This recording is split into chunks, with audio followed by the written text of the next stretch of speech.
Really, thank you for taking the time to really meet with me today and talk about this new pilot project. Um, so yeah, I'm just going to get underway with this mental health pilot project. Can you really explain, like, what is this project and how did it all get started? Well, maybe I'll start with how it got started and what the idea was in the first place. As you know, Best Waterloo Region leadership is a group that's made up of the chambers of Cambridge and Kitchener-Waterloo, Communitech, and Waterloo Economic Development. I've joined that table now, but they also have a number of subcommittees, including one for tourism and culture.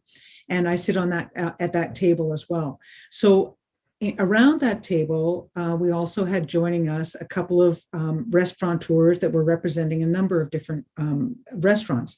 So we had the Charcoal Group, Fat Sparrow, and the Neighborhood Group. And one of the things that they were telling us back late December, when we were going into the second lockdown, I guess it was just before Christmas, that they were very concerned about their staff members. Some of their team members were not handling this well. That being out of work for that long was challenging from a financial standpoint for everybody, but it also meant that they were struggling mentally.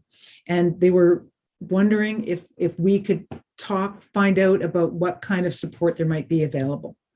So our initial efforts found that the counseling services were all overloaded, that there was waiting periods for any one-on-one counseling, and group counseling hadn't really appealed to this sector of employees. So we worked with the YMCA Workwell program and put together a survey to send out to employees. We ended up getting 115 responses back, between 150 and 150 responses back from employees, and the results were pretty grim.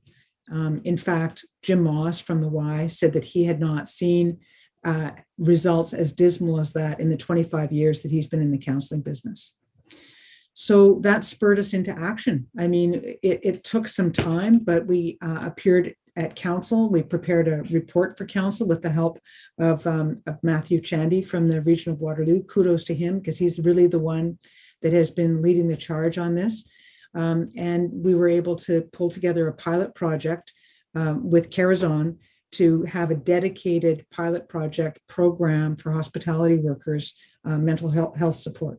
I know it's been a while since we spoke last, and it was around about the second lockdown we were speaking, and I know hospitality workers were facing difficult times then with layoffs and just jobs going nowhere. What has it been like for hospitality workers during the pandemic? What are some of the challenges they've had to face?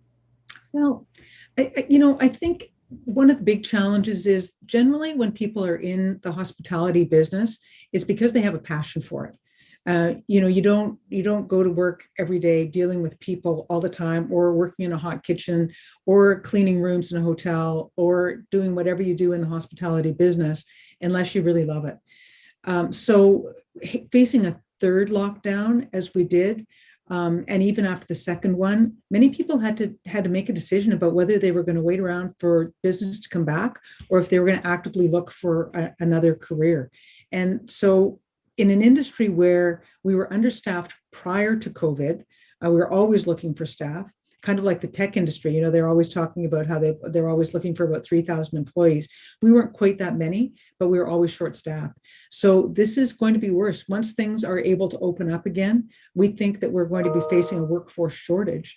And what we are actively going to be doing more actively than ever before is trying to promote a career in the hospitality industry as not just a job, but a career path. So let's talk more into that. How is this project going to work? What are the inner workings of how this is going to help the workers? Well, I can't tell you the details of what the Carazon framework, because that's just the detail we're waiting for from them. But from what I understand, there'll be a dedicated line just for hospitality workers to call. And the idea is that they'll then be triaged into whatever is the best course of action for them, depending on what their issue is. I think, the biggest thing that would help is being able to get people back to work. That's going to alleviate a lot of the problems because many of them are based on financial challenges. And if people can just get back to work, earning a living, I think it'll really help.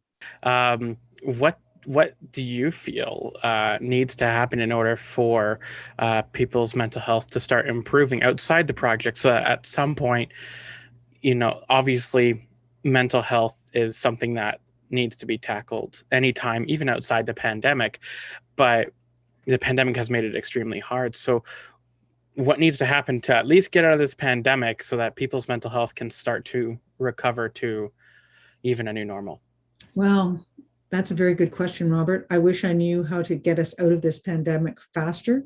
I wouldn't be sitting here if I did know how to do that. But I think if we can follow what the province has laid out as our plan of action and move as quickly as possible through those 3 stages of reopening, that will allow attractions and restaurants to open so that we're getting people out in the community and welcoming visitors, even more importantly, because you've seen what we've been doing and you've been supportive of trying to get locals to shop local and order from their favorite takeout place. I'm sure you've been doing that too, but that's quite honestly not enough. We need people from outside the region to be supporting our industry as well. And until people feel comfortable going out, we're not going to have that many visitors coming to Waterloo Region. You're exactly right, and the stay-at-home order does not help that because it's essentially illegal for anyone to leave their home for non-essential situations that's outside their region. So technically, if someone was to try to come from Guelph, they're technically not allowed to, even though it still does happen. When it comes to this project, where can people go to get more information, or even just on Explore Waterloo Region? At explorewaterlooregion.ca. That's our website, and we will have, as soon as the information is available for exactly what number to call, we will have that available as well.